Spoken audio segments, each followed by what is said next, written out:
Good morning, students, and welcome to Sarosh Digital Learning. Children, today we are going to do science. Lesson number 22, Busy at Work, Our Internal Organs. Take out page number 107 and keep a pencil with you. Okay. As you all know that we all have two types of organs. They are our external organs and internal organs. The external organs are situated outside our body. For example, eyes, nose, ears, hands, legs, etc. And the internal organs are situated inside our body, which carry out certain functions in our body. For example, brain, heart, lungs, etc. In the fourth standard, you have studied about four cavities. In the fourth standard, you have studied about four cavities. Can you just recall them? Think, students, what were the four cavities that you have learned in that you have studied in your fourth standard? Okay, I'll help you. We will see it from the top to the bottom. We'll see it from the top to the bottom.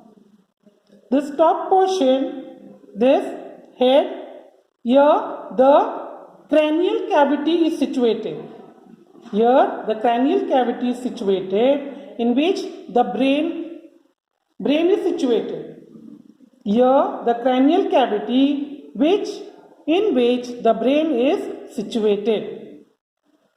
After that, from the neck to our chest is the thoracic cavity. From this neck to our chest is the thoracic cavity, and heart is situated in the thoracic cavity. After the thoracic cavity, we have the abdominal cavity. Abdominal cavity, in that cavity we have our digestive systems. After that comes the pelvic cavity. Here it comes the pelvic cavity, and here our excretory system is situated. Here our excretory system is situated. Now children, you must be thinking, what are body cavities? You must have heard about tooth cavities, but here the body cavities. Students, the body cavities is any space or compartment in our body where our internal organs are safe there. They are safe there. I hope you must have understood this much.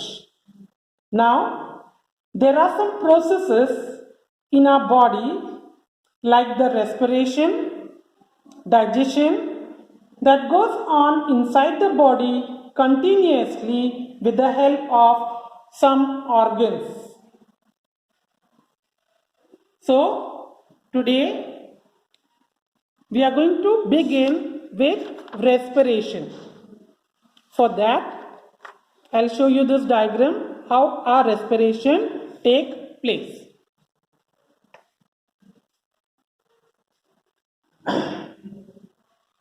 So, now the whole respiratory system I am going to explain. Open your book again, page number 108, children. Now, page number 108.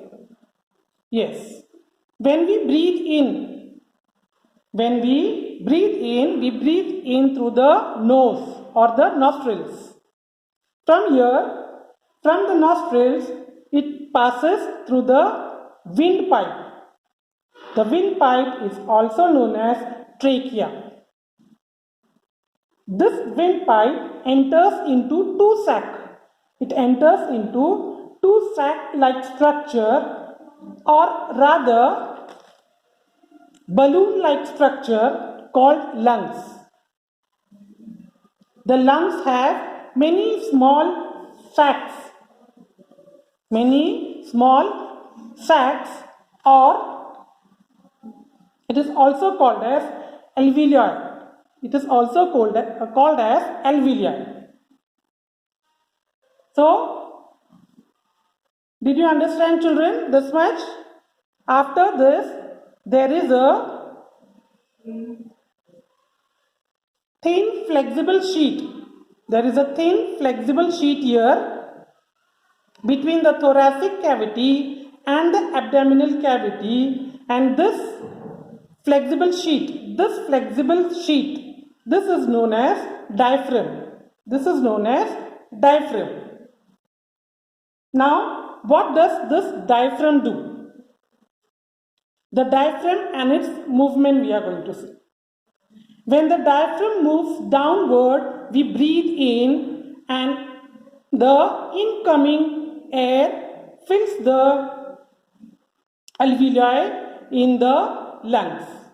Students, as you all know, when we breathe in, that means we are doing inhalation. When we breathe in air, we are doing inhalation. So, when the diaphragm moves upward, now when the diaphragm moves upward, air in the lungs is pushed out. What happens? The air in the lungs, it is pushed out, and this is known as exhalation. The two terms that when we breathe, one is inhalation, we take in air, and the other is exhalation, in which we push out the air. I hope you must have understood this much. Now, one more thing that I have to tell you is, children, you must have observed that there are lots of dust particles present in the air. There are lots of dust particles present in the air, in the atmosphere. There may even be disease-producing microorganisms in the air. They are harmful for the body. So, the inner lining of the respiratory organs have fine hair-like structure. It has fine hair-like structure, which is known as cilia, which is called cilia. On this inner lining, there is also a layer of sticky substances. There is also a layer of sticky substances called the mucus. What does this cilia and mucus do? They prevent the harmful dust particles, the dust and the smoke particles, by entering into our lungs. So, the dust and smoke particles stick to these substances. You must have seen that you have sticky substances in your nose. So, that is nothing but it is called mucus. They prevent the harmful substances in the air and from entering into our lungs.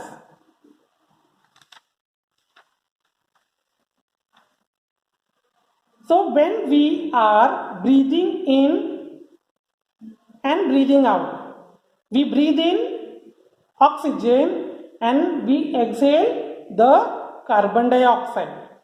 In this way, an exchange of oxygen and carbon dioxide gases take place in the alveoli. It takes place in the alveoli. Did you understand this much, children? So, today I have taken your respiration part unit. For that, you have to read your page number 107 and 108. And I am going to forward few questions which you have to answer. For that, you will need to read the lesson, the unit respiration, page number 107 and 108. Hope you all understood this much.